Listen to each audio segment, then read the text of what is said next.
오늘 저는 갈라디아서 4장 1절부터 11절의 말씀을 가지고 학문의 깊이, 초등학문이라는 제목을 통하여 하나님의 말씀을 증거하고자 합니다.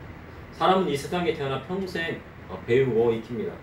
초등학교를 나오면 중학교에 다니고, 중학교 나오면 고등학교를 거쳐 대학에 가지만, 이제는 70에서 80%의 학생들이 다 대학을 가기 때문에 대학에 들어가는 것은 특별할 것이 없을 정도입니다. 그래서 대학을 졸업하고 대학원에 들어가고 석사를 마치고 또 박사 정도는 해야 어느 정도 실력이 입증이 된다고 합니다. 그런데 박사 과정을 통과하기란 상당히 어렵다고 합니다. 어느 선생님은 미용에 대한 박사학위를 취득하기 위해 무려 8년이라는 세월을 투자했지만 결국에는 박사 학위를 취득하지 못하고 박사 논문을 통과하지 못하고 결국은 포기했다고 합니다. 영국 버밍엄 대학교에서 박사 학위를 받은 교수님은 박사 학위 과정이 어려웠지만 그보다 동양인으로서 차별을 느낄 때 힘이 들었다고 합니다. 그는 영국에 갔으니 아시아 사람들에 대한 학문의 깊이를 무시했던 거라고 생각이 듭니다. 이처럼 논문을 쓰는 과정은 쉽지 않습니다. 논문의 주제에 대한 제목을 달고 그 논문 제목에 대한 문제 제기를 통해 논쟁하고 자기가 주장하고자 하는 결론에 도달해야 하기 때문입니다.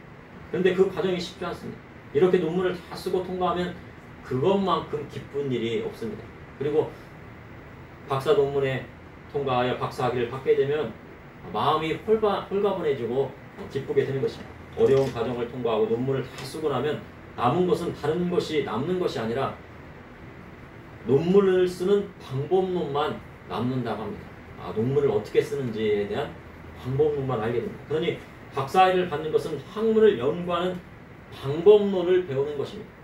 쉽게 말해서 공부를 어떻게 하는지, 그리고 연구자로서 연구를 어떻게 해야 되는지 그 방법론을 배우는 것이 바로 박사학위를 취득하는 과정이라고 할 수가 있습니다.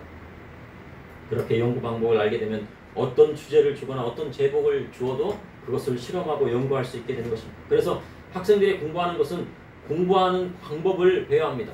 어릴 적 부모님께서 옆에서 공부하는 것을 도와줍니다. 특히 엄마가 옆에서 학생들의 공부를, 어린이들의 공부를 도와줍니다. 그러면 평생 엄마가 옆에서 학생들의, 어린이들의 공부를 도와줄 수는 없습니다. 그러니 부모님이 그 공부하는 방법을 가르칠 때 그 방법론을 배워서 나중에 스스로 공부할 수 있는 학생이 되어야 되는 겁니다. 부모님께서 도와주신 것은 나중에 스스로 혼자서 공부할 수 있는 사람이 되기 위한 것입니다. 그래서 혼자 공부하는 방법을 익혀서 훌륭한 학생이 될 수 있습니다. 신학과 교수님 중에는 늦은 나이에 신학 공부를 시작한 분도 계십니다. 기독교 교육학에 대해 공부를 시작했는데 자신과 한 약속이 있었다고 합니다. 다른 학생보다 늦게 시작했으니 공부를 열심히 하자는 계획을 세운 것입니다. 다른 학생들은 20대 초반에 대학에 들어갔지만 본인은 28에 대학에 들어갔다고 합니다. 그래서 하루에 8시간 이상 의자에 앉아서 쉬지 않고 공부하겠다는 약속입니다. 그러니 엉덩이를 의자에서 떼지 않겠다는 약속입니다. 학생이 혼자 의자에 앉아 있다가 보면요, TV도 보고 싶고 게임도 하고 싶고 놀고 싶고 자고 싶지만 그것을 모두 이겨내고 의자에 앉아 있는 연습을 해야 공부를 잘하게 되는 것입니다. 공부를 잘하는 것은 다른 것이 없습니다. 정말 천재적인 아이들도 있습니다. 가르쳐주지 않아도 막 알고, 조금만 가르쳐줘도 막 외우는 학생들은 아주 특별한 영재들이 있습니다. 그러나 대부분 보통의 학생들은 공부를 잘하고 못하고는 인내력에 따라 달라진다고 볼 수가 있습니다. 얼마만큼 의자에 엉덩이를 붙이고 앉아있느냐에 따라서 그 학생이 공부를 잘할 수도 있고, 그렇지 못하면 공부를 못하게 되는 것입니다. 그런데 인내력이 중요합니다. 오늘 본문을 보니 사도 바울은 세상 학문을 초등학문이라 하였습니다. 그리고 그 모든 것을 배설물로 여긴다고 하였습니다. 이런 그리스도 예수를 아는 지식이 세상에서 가장 고상하기 때문입니다. 이를 통해 이 시대를 살아가는 저와 우리 성도님에게 하시는 하나님의 말씀은 무엇인지 여러분과 함께 나누고자 합니다. 첫째, 이 세상에서 예수님을 아는 지식이 가장 고상합니다. 우리 어린 여러분, 이 세상에서 가장 최고의 지식이 뭐라고요? 그렇죠. 하나님을 아는 지식, 예수님을 아는 지식이 가장 고상한 지식입니다. 사도 바울은 빌리게아 다소에서 태어났습니다. 그런데 바울의 부모는 유대인이었습니다. 그래서 바울이 유대의 중심지였던 예루살렘에서 공부하기를 간절히 원했습니다. 부모님이 그렇게 원하시니까 어떻게 했습니까? 부모님의 뜻에 따라서 공부를 열심히 하는 것이 효도하는 것이라 생각하고 사도 바울은 하나님의 말씀을 지키기 위해서 예루살렘에 가서 열심히 공부했습니다. 저도 마찬가지입니다. 저도 부모님께서 선생님이 꼭 되라고 하시더라고요. 저는 선생님이 체질이 맞지 않거든요. 학생들을 가리킨다거나 학생들에게 훈계하고 혼을 내고 이런 것들이 제 적성에 맞지 않습니다. 그런데 부모님께서 너는 꼭 선생님이 되어라. 그렇게 어릴 적부터 귀에 못이 박히니까 나중에는 선생님이 되더라는 것입니다. 사도 바울도 똑같습니다. 사도 바울이 부모님께 들은 말씀은 무엇이냐면 예루살렘에 가서 공부해라 한 것입니다. 그리고 그 당시 학식이 가장 깊은 가말리엘의 제자가 되어라 한 것입니다.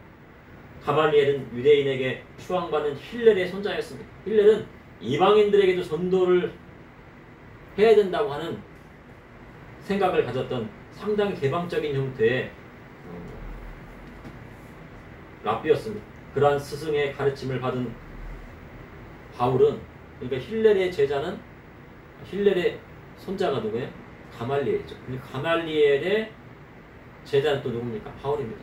그러니까 힐렐의 영향을 받은 거죠. 그러한 스승의 가르침을 받은 바울은 회심한 이후에 하나님의 뜻을 따라 이방인의 사도가 되었습니다. 그러니 이 이방인의 사도가 된 것은 하나님의 뜻이 있었고, 그 전에 누구의 가르침이 있었던 겁니까? 바로 가말리엘의 가르침이 있었던 겁니다. 그 가말리엘은 누구의 영향을 받았습니까? 할아버지의 영향, 바로 힐렐 학파의 영향을 받게 된 것입니다. 사도 바울은 예루살렘으로 유학을 와서 학문을 열심히 쌓고 최고의 자리까지 올랐습니다.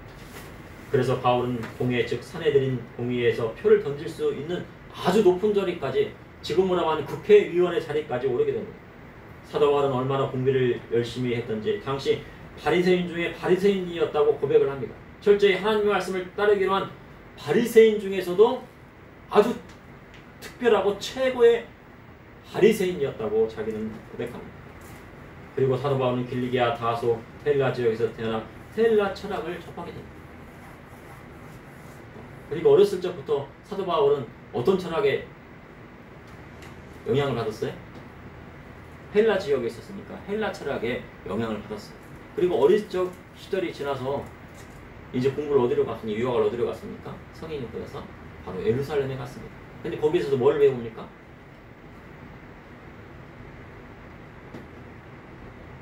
헤브라이즘을 배우게 됩니다.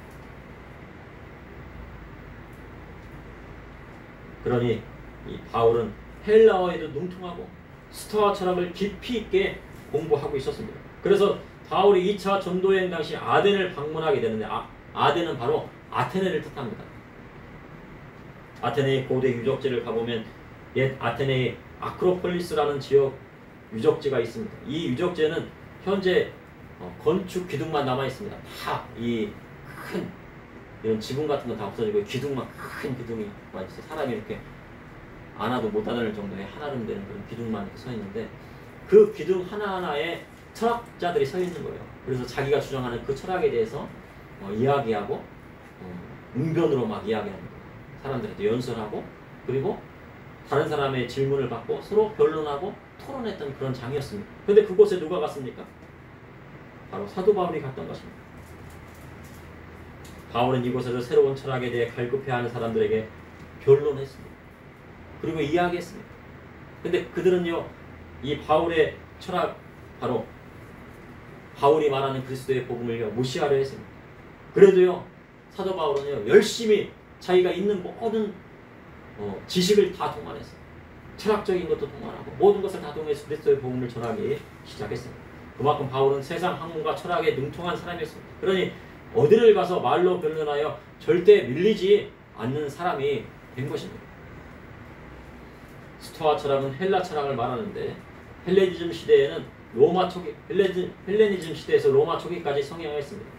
그러니 사도 바울은 헬레니즘과 헤브라이즘에 능통한 사람이라 할 수 있습니다. 헬레니즘은 뭡니까? 바로 스토아 철학, 헬라 철학이고, 헤브라이즘은 뭡니까? 히브리 사상을 토대로 한 하나님을 믿는 유일신의 사상을 뜻하는 것입니다. 그런데 헬라 철학, 헬레니즘을 따른 고대 철학자들은 만물의 근원이 물과 불과 공기와 흙이 이루어진 것이 되었다고 합니다. 그러니까 만물의 근원은 물과 불과 공기와 흙이라고만 합니다. 그러니 헬라 철학은 자연을 숭배하는 사상이 그 속에 들어있어요. 쉽게 말해서 해와 달과 별을 숭배하는 원시적 학문과 종교가 헬라 철학이라 할 수 있어요. 이게 해를 섬기고 달을 섬기고 별을 숭배했습니다.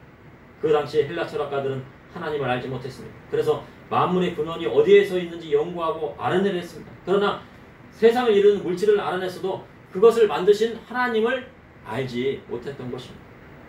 그래서 사도 바울은 고대 헬라 철학 사상을 무슨 학문이라 한 것이에요? 바로 초등학문이라고 한 것입니다. 쉽게 이야기해서 초등학문은 지금으로 말하는 세상에 보편화되어 있는 세상 학문을 말하는 것입니다. 바로 사도 바울 당시에는 그 시대에 보편화되었던 세상 학문이 뭡니까? 바로 헬라 철학, 헬레니즘 사상이었습니다. 그러니 사도 바울은 어릴 적 이러한 헬라 철학을 배우고 익혔지만 예수 그리스도를 알게 되고 이 모든 것을 다 버리게 되었고 배설물로 생각했다는 것입니다. 그러면 우리도 예수님을 아는 지식이 가장 중요하니 다른 공부 안 하고 성경만 읽으면 될까요? 국어, 영어, 수학도 안 하고 성경만 읽으면 될까요? 아니죠. 그렇죠? 사도 바울 선생님은 너희들이 성경만 읽어라. 영어, 수학, 피아노도 치지 말고 태권도 배우지 말고 과학도 배우지 말고 성경만 읽으라. 그렇게 하신 말씀이 아닙니다. 세상 사람들을 변화시키고 그리스도의 복음을 세상에 전하기 위해서는 세상 학문을 모두 섭렵하고 공부해 놓아야 됩니다. 어린이 여러분, 세상에 있는 학문들을 배우는 이유가 뭡니까? 하나님 앞에 무엇을 돌리려고요? 영광을, 그렇죠. 영광을 돌리고 그리스도의 복음을 세상에 전파하기 위해서 세상의 모든 학문을 배우는 거예요. 만약 그런 목적으로 여러분들이 공부를 한다고 하면 하나님께서 지혜와 명철을 딱 주시는 거예요.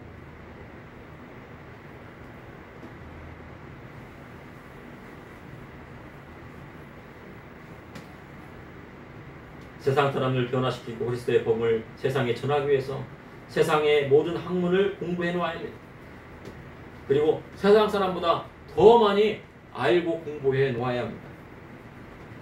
교회 안에서는 하나님 말씀을 공부하고 세상에 나가서는 그리스도의 복음의 말씀을 전파할 사명이 우리에게 있음이 분명합니다. 그런데 세상의 초등학문을 공부하지 않고 초등학교 졸업장도 없고 중학교 졸업장도 없고 고등학교 졸업장도 없고 대학 졸업장도 없으면 사람들은 그의 말을 믿어줄까요? 믿어주지 않을까요?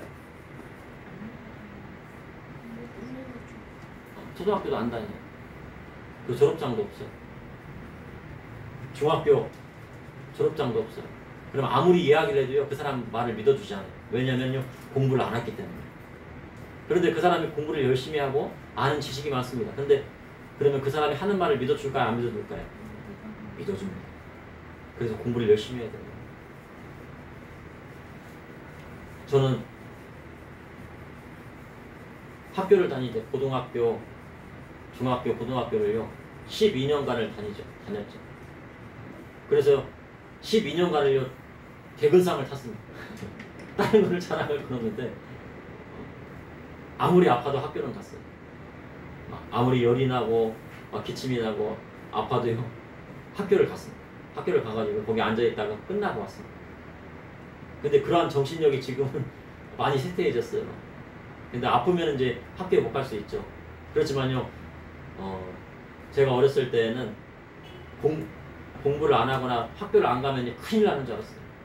야, 내가 학교를 빠지면 큰일 난다 라는 생각을 가졌습니다. 그래서요 12년간 개근을 하게 됐어요. 그리고 대학에 가서도 정말 특별한 일이 아니면은 그 수업을 한 번도 빠진 적이 없습니다. 아주 특별한 일에서만 빠집니다. 예비군 훈련 가야 되면 가야 됩니까? 안 가야 됩니까? 가야 되죠. 그것은 이제 공결 처리가 되는데 요즘은 예비군 훈련 갔다고요. 그 출결로 인정 안 해주고 학점도 깎는 경우가 있다고 합니다. 근데 아무튼 특별한 경우가 아니고서는 학교는 꼭 가서 공부를 해야 돼요. 우리나라는 조선시대부터 학벌주의의 시대였습니다. 졸업장이 중요한 시대였고 나라였다는 것입니다. 글 공부하는 양반들만 좋은 데 받고 공부하지 않는 사람들은 천대를 받았습니다. 그리고 천민들은요 공부할 수 있는 기회조차 주지 않았어요. 나는 공부하고 싶은데 공부를 하고 싶어도 공부를 시켜주지 않았어요. 그런데 만약에 천민이었는데도 기동량으로 이렇게 공부를 해가지고 하면 어디까지는 올라가요? 양반은 될 수 없지만 어디까지는 올라갑니까? 중위까지는 올라가요.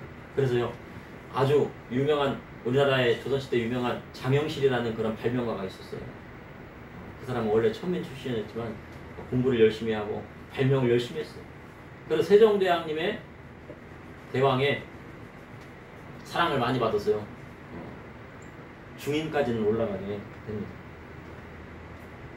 그러니 천민이나 노비들은 그를 모르니 사람 취급을 받지 못하고 불평등한 대우를 받았습니다. 그런데 이 시대도 마찬가지입니다. 그런 생각들이 사람들의 머릿속에 사라지지 않고 있어요.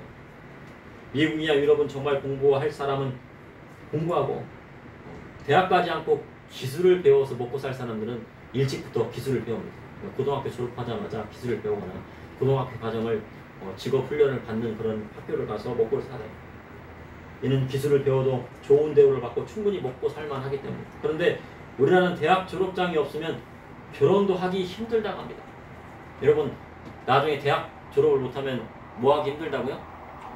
결혼하기도 힘들고 장가가기도 힘들고 남자는요. 여자들은 시집가기 어렵고 남자는 결혼하기 어렵고 장가가기 어렵다는 대학 졸업장이 있으면 취업이 잘 되는 것도 아닌데 그것도 없으면 아주 좋은 대우를 받지 못한다는 거예요. 현재 25세에서 49세의 남성 중에 아직 결혼을 하지 못한 사람이 절반이 넘는다고 합니다. 그러니 25세에서 49세에 이제 결혼 정년기에 있는 남자들이 둘 중에 한 명은 장가를 못 갔대요. 결혼을 못 했대요. 왜 못 간 거예요? 안 간 겁니까? 못 간 겁니까? 안 간 이유도 있겠고 못 간 이유도 있을 것입니다. 그러나 그만큼 어려운 상황이라는 거예요. 그러니 이 시대는 먹고 살기도 어렵고 가정을 꾸리고 살기에도 힘든 사회가 되었다는 것입니다. 70년대, 80년대만 해도 가장이 밖에 나가 혼자 돈을 벌면요. 네 식구나 6식구를 충분히 먹여 살리고도 집을 사고 자식들을 다 대학 보냈던 시절도 있었습니다. 근데 현재는요. 가장 혼자서 직장에 나가 벌면요. 집은커녕 먹고 살기도 힘들 정도라고 합니다. 그러니 시대가 점점 어려워져 가고요. 세상이 잘 사는 것 같고 무엇인가 누리고 사는 것 같지만 세상은 어떻게 해요? 점점 가난해지고 있다는 뜻입니다. 증표입니다. 청년 바울이 되기 전에 세상의 모든 학문을요 20대 중후반 안에 모두 마쳤습니다. 모든 것을 다 섭렵했어요. 헬라 철학이면 헬라 철학. 그리고 유대교회에 또 들어와서 하나님의 말씀도 다 배우고 그리고 최고의 자인 사내들인 공의의 위원으로서 활동도 하고 그러니 세상의 학문은 석사나 박사학위까지 30이 되기 전에 모든 것을 따놓겠다는 생각으로 공부를 해야 됩니다. 그럼 그 다음에는 뭐를 해야 돼요? 30 이후에는 박사 따는 다음 뭘 할 겁니까? 사업을 구상하고요. 돈을 벌어야 돼요. 알겠죠? 그래야지 가정을 꾸리죠. 결혼만 하고 돈을 못 벌어오면 어떻게 해요? 가정을 어떻게 먹여 살립니까? 안 되잖아요. 그렇죠? 그러니까 사업 구상을 해요. 내가 어떤 사업으로 돈을 벌 것인가? 어떻게 하면 돈을 벌 것인가? 그리고 하나님의 영광을 위해서 내가 어떻게 살아갈 것인가? 그거를 연구를 해야 돼요. 알겠죠? 지금부터. 창세기 1장에 하나님께서 사람에게 생육하고 번성을 하셨고 땅에 충만하셨습니다. 그러니 세상에 나가서도 꼬리가 되지 않고 세상을 이끌어가고 주도하는 사람이 되어야 그 사회에 영향력 있는 사람이 되는 것이고 그리고 하나님께서 원하시는 일꾼이 되는 것입니다. 둘째, 학문의 기쁨은 그리스도 예수 안에서 자유자가 될 때 깨닫게 됩니다. 갈라디아 4장 3절에서 4절에 이와 같이 우리도 어렸을 때 이 세상의 초등 학문 아래에 있어서 종로로 타였더니 때가 참에 하나님이 그 아들을 보내사 여자에게서 나게 하시고 율법 아래 나게 하신 것은, 사도 바울은 우리도 어렸을 때 이 세상의 초등 학문 아래에 있어서 종로로 타였다고 고백하고 있습니다. 여기서 초등 학문이란 무엇일까요? 이 갈라디아 4장의 이 초등 학문이라는 것은 바로 율법을 말씀하고 있습니다. 바울은 하나님의 아들이신 예수 그리스도를 모를 때에는 절기를 지켜야 구원을 받는다고 생각했습니다. 아, 유월절을 지켜야 돼. 지금도요, 유월절을 지켜야 하는 사람이 있어요. 어린 양을 잡아가지고 그 뼈를 꺾지 말고 이 어린 양의 고기를 어떻게 먹으라고요? 구워서 먹어야 돼요. 신발끈을 동이고 허리띠를 동이고 신발끈을 다 묶고요. 지팡이를 막 짚고 막 어딘가 나가는 거지. 급히 막 유월절 어린 양을 먹어야 돼요. 그것을 해야지 구원을 받는다고 사람들이 말했습니다. 당시. 그리고 초막절을 지켜야 구원을 받는다고 말했어요. 일주일 동안 집에 있지 않고 일주일 동안은 텐트를 치고, 텐트 알아요? 이런 장막이나 텐트를 다 치고 일주일간 그 안에서요 살아야 돼요. 그리고 누룩을 넣지 않은 무교병을 먹어야 돼요. 그래야 구원받는다고 말했어요. 그게 뭐라고요? 초등학문이에요. 그래서 사도 바울이 내가 초등학문을 버렸다 하는 것은 절기를 지키는 거. 절기를 지켜야 구원받는다. 달을 지켜야 구원받는다. 나를 지켜야 구원받는다. 이러한 것을 버렸다는 것입니다. 대속죄 일에 제사장이 염소 2마리를 데려다가요, 하나는 아세세를 위하여 하나는 제사장과 백성을 위하여 지성소에 들어가 그 피를 뿌렸는데, 그래야 하나님께서 사람들의 모든 죄를 다 용서해 주, 하나님 백성의 죄를 용서해 주겠다고 구약성경에 기록되어 있습니다. 그래서 지금도 그 어린 양의 피를 막 잡아다가 지성소에 들어가서, 여기 지성소는 어디예요? 여기가 지금 지성소예요. 옛날엔 이 지성소에 들어가는 문이 여기 커튼에 쳐 있었단 말이에요. 여기다가 막 어린 양을 잡아다 피를 뿌려야 구원받는다고 하니까 너무나도 황당합니다. 근데 그 당시에는요, 그것을 지켜야 구원받는다고 생각을 했어요. 그래서 사도 바울은 그것이 아니다. 내가 옛날에 배웠던 초등학문이다. 내가 그것을 버렸다. 율법을 버렸다 한 것입니다. 그러한 모든 절기와 율법이 예수 그리스도로 인하여 모두 초등학문이 된 것입니다. 바울에게 초등학문이 된 것입니다. 이제 예수님을 믿는 사람은 유월절을 지키지 않습니다.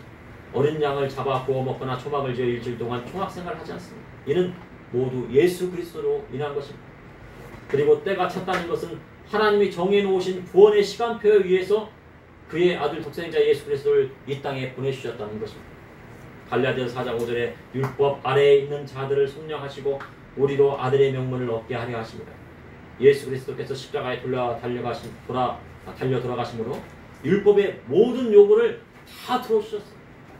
그로 인하여 예수님을 믿는 자마다 그리스도의 보혈의 피로 속량하시고 우리에게 아들의 명분을 허락하여 주신 것입니다. 갈라디아서 4장 6절에 너희가 아들임으로 하나님이 그 아들의 영을 우리 마음 가운데 보내사 아빠 아버지라 부르게 하셨느니라. 예수님으로 인하여 이제는 하나님을 아버지라 부를 수 있게 된 것입니다. 하나님을 무엇이라 불러야 한다고요? 아버지라 부르겠습니다. 하나님 아버지 한번 해보세요. 그렇죠. 하나님 아버지. 우리가 세상에서 나를 낳아주신 분을 뭐라고요? 아버지라고 부르는 거예요. 성경에는요, 아버지 어디에서 나왔다고 그래요? 레위가? 야곱이? 레위가 바로 아브라함의 허리에서 나왔다고 그래요. 야곱의 허리에서 나왔죠. 그렇죠? 여러분들은 누구에서 나왔어요? 아버지의 허리에서 나왔어요. 그리고 엄마 뱃속에서 나왔죠. 그렇죠? 아버지와 어머니가 없으면 세상에 태어날 수가 없습니다. 이와 같이 우리의 영적인 아버지는 누구십니까? 하늘에 계신 무슨 아버지예요? 그렇죠. 하나님 아버지. 하나님 아버지가 계십니다. 예수의 영, 즉 성령이 우리 마음 가운데 들어오실 때 하나님을 아빠, 아버지라 부를 수 있게 되는 것입니다. 하나님 아버지는 이 세상의 모든 만물을 다 주셨어요. 그래서 이 세상의 모든 만물은 다 누구 겁니까? 하나님 거예요. 원수마귀 사단, 마귀 것이 아니고 하나님께서 지으신 모든 세상이에요. 그래서 여러분들이 필요한 것이 있으면 누구한테 구하면 돼요? 하나님 아버지께 구하면 돼요. 그리고 이 세상을 살면서 필요한 것이 있으면 누구한테 구하면 돼요? 어머니께 구하면 되고요. 아버지께 구하면 돼요. 맛있는 것이 먹고 싶으면 수박이 먹고 싶은데 어떻게 해요? 수박이 먹고 싶습니다. 아버지, 엄마 수박이 먹고 싶습니다. 오늘 수박 좀 사주시면 안 될까요? 복숭아가 먹고 싶습니다. 한번 사주시죠. 그죠? 오늘 내가 감기에 걸렸습니다. 열이 납니다. 누구한테 구하면 돼요? 의사의 선생님한테 찾아가서 의사 선생님 약 주세요 할 수도 있지만 누구에게 구할 수 있어요? 하나님 아버지께 구할 수 있는 거예요. 하나님 아버지, 저 열을 좀 떨어뜨리게 해주세요. 아픕니다. 낫게 해주세요. 병을 낫게 하는 거는요, 육신의 아버지도 하기가 어려운 거예요. 약을 사줄 수는 있지만 그 고통을 감소시킬 수는 없습니다.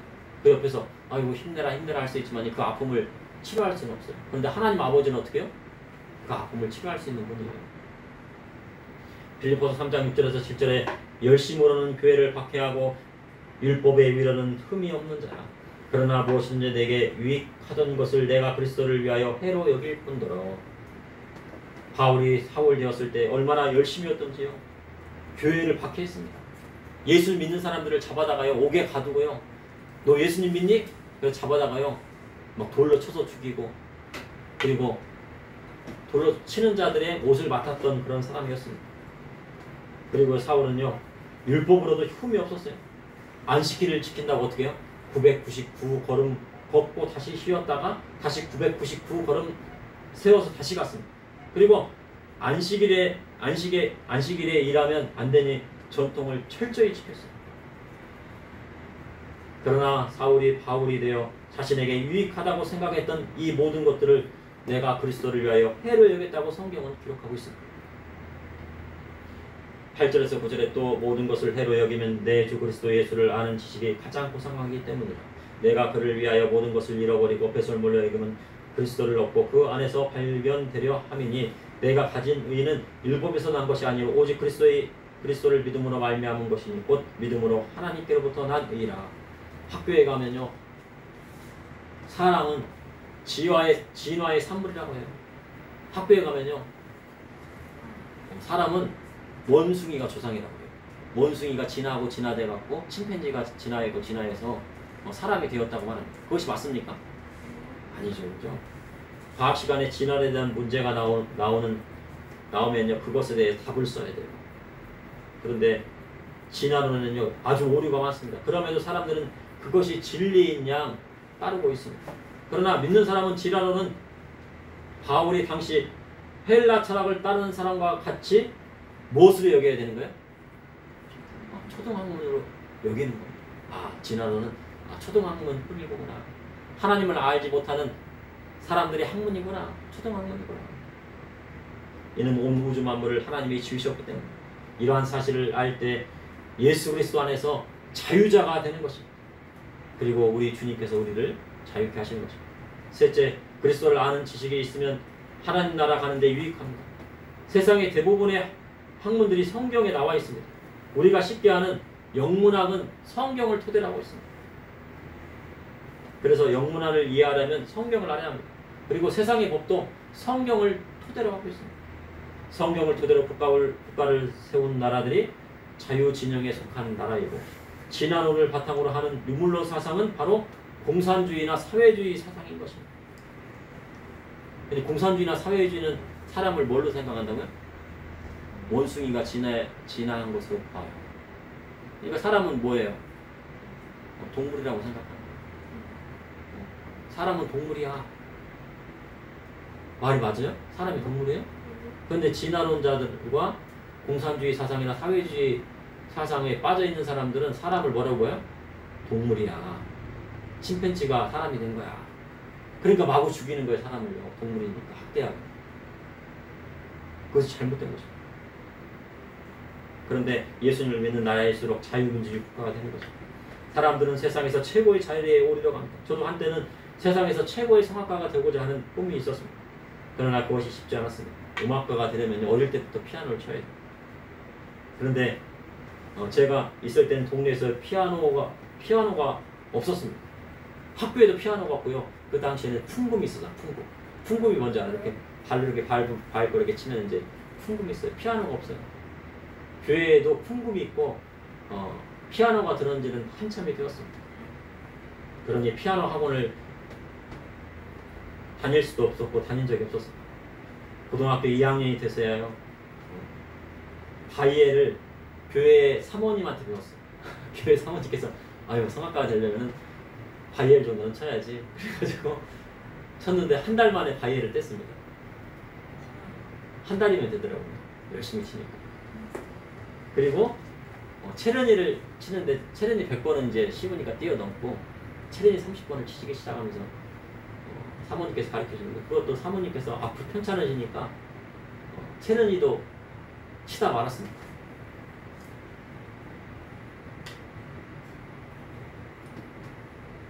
그리고 고3 때예요. 음악대학 가겠다는 생각을 했어요. 찬양인도자였었는데 갑자기 찬양인도 하다가 갑자기 성악가가 되고자 하는 꿈을 꾸게 된 거예요. 찬양인도자가 되어야 되는데 사모님께서 우선 대학은 가야 되니까 성악으로 좀 대학을 가라. 그때는 막 성경을 열심히 공부했거든요. 그러니 대학 가기 어려우니까 성악으로 가면 좀 쉬울 거다. 그리고 좋은 대학도 갈 수 있다. 그렇게 얘기를 하신 거예요. 그래서 늦게 시작했는데요. 그만큼 힘이 들었습니다. 그리고 교회 사모님께서 성악가가 되면 지금 돌아가셨는데요. 대학 교수도 될 수 있고 돈도 벌 수 있다고 생각했습니다. 그리고 고3 때 어떤 분은 3개월 만에 서울대학을 갔다고 막 그러시더라고요. 성악으로. 근데 그런 경우들이 많이 있었거든요. 그 당시에. 그것을 이제 믿고서는 열심히 노래를 했는데 그거 쉽지 않더라고요. 그래서 우여곡절 끝에 서울에 있는 대학에 들어가고 졸업하고 유학에 가겠다는 생각을 꿈을 꿨습니다. 졸업하면 이제 합창단에 들어가서 합창단으로 위해야지. 근데 합창단도 잘 안 되더라고요. 그래서 안 되겠다. 이제 유학을 가야 되겠다.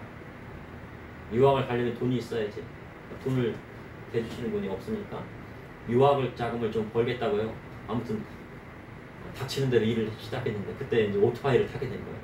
그때는 퀵 서비스라고 해가지고 배달해 주는데 오토바이를 타다가요. 그래서 돈을 좀 어느 정도 벌었어요. 벌다가 갑자기 뭐가 났을까요? 오토바이 사고가 나고요. 다리가 부러지고 복숭아뼈가 금이 가고요. 다리에 막 화상을 입었어요.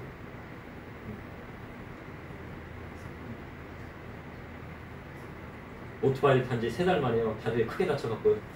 3달 일했는데 3달 입원했어요. 그러니 그동안 벌었던 돈 다 어떻겠어요?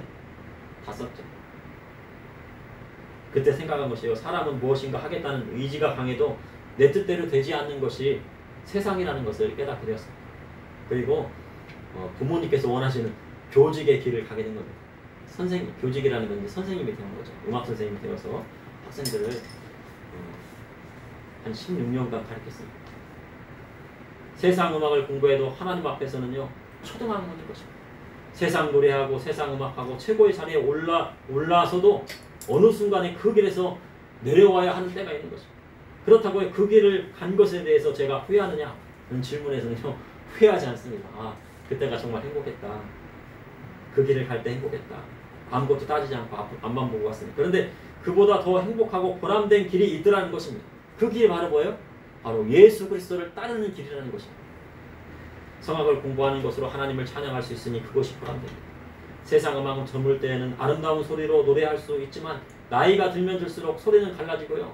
그리고 밑에서 젊은 사람들이 막 치고 올라와요. 젊은 사람들은 막 노래도 잘하고 막 그 소리도 좋고 막 그렇거든요. 나이가 들면 들수록 어떻게요? 소리는 변하고 노래 실력은 차츰 줄어들게 되는 것입니다. 그리고 호흡이 짧아졌어요. 바이브레이션이 생기고 나중에는 자신의 노래 실력에 대해 실망을 할 때가 오게 되는 것입니다. 그러나 하나님을 찬양하면 처음이나 나중이나 후회할 일이 없게 되는 것입니다. 그런데 성경을 공부하면 다른 사람보다 더 아름다운 찬양할 수 있으니 그것이 하나님의 은혜인 것입니다. 어떤 분은 과학자로 생명과학과 물리학을 전공한 분이 있습니다. 그래서 물리학적으로 진화론이 옳은 것인지 보자 물리학적으로 진화는 허구인 것에 불과했습니다. 물리학적인 법칙에 보니까 이 진화론은 말이 안 되는 거예요. 빅뱅 원리는 말도 안 되는 거예요. 그래서 성경을 토대로 하나님의 창조의 역사와 노아의 방주 사건을 하나하나 짚어보았습니다. 그런데 그것을 용감하면 할수록 새롭고 성경이 얼마나 과학적인 것인가를 깨닫게 되었다고 고백을 합니다. 그래서 이제는 세상의 과학이나 물리학자가 아닌 과학을 연구하는 과학자가 되었습니다. 세상의 학문이 끝이 없고 깊이가 무한한 것 같지만 하나님을 아는 지식이 없으면 호봉에 외치는 메아리밖에 되지 않습니다. 그러나 하나님을 아는 지식으로 토대로 세상 학문을 연구하면 그리스도의 복음을 전파하는 도구가 될 수 있는 것입니다. 그러니 세상에 초등학문 공부해야 됩니까? 안 해야 됩니까? 박사까지? 공부해야 돼요. 약속하세요. 박사까지 공부할 겁니까? 안 합니까? 공부할 거죠. 아멘이죠? 네, 아멘. 그러므로 그리스도 아는 지식이 있으면 하나님 나라에 유익한 것입니다. 저는 가끔 대학 때 배웠던 가곡들이나 오페라 아리아가 생각날 때가 있습니다. 그래갖고요. 가끔 대학 때 불렀던 한국 가곡이나 이탈리아 가곡을 부르고 오페라 아리아를 막 부릅니다. 그리고 누구와요? 국제 콩쿠르에서 1등을 하였다는 소식을 들으면 그 노래소리를 막 다 들어요. 처음부터 끝까지. 얼마나 노래 잘하나. 가끔 틀어놓고 하는데 아이들은 잘 이해를 못하더라고요. 그런데 성악과로 하나님을 찬양하면 이 세상에서 축복을 받지만 하나님 나라 천국에 가서도 영원히 하나님을 찬양할 수 있게 되는 것입니다. 그 연습을 지금부터 하는 것입니다. 그러므로 이 세상에서 하나님을 아는 지식이 가장 고상합니다. 학문의 깊이는 그리스도 예수 안에서 자유자가 될 때 깨닫게 되는 것입니다. 또한 그리스도를 아는 지식이 있으면 하나님 나라에서도 유익하게 되는 것입니다. 잠시 기도하시겠습니다. 사랑해 주님, 오늘도 감사합니다. 주님, 세상 사람들은 세상 초등학문을 최고의 학문의 반열에 올려놓고 학문의 깊이를 논합니다. 그러나 우리 믿는 자들은 세상의 초등학문이 아닌 그리스도의 복음의 말씀을 최고의 지식으로 생각하며 나아갑니다. 주님, 그리스도의 복음의 말씀을 학문의 최고의 지식으로 깨닫기를 원하는 저와 우리 성도님들에게 지혜를 허락하여 주시고 하나님을 아는 지식을 허락하여 주시옵소서. 그래야 해서 이 세상을 살아갈 때 꼴이 되지 아니하고 머리로서 세상을 이끌어 나가고 이 세상의 많은 사람들에게 그리스도의 복음을 전할 수 있는 사람이 될 수 있도록 인도하여 주시옵소서. 예수님 이름으로 믿습니다.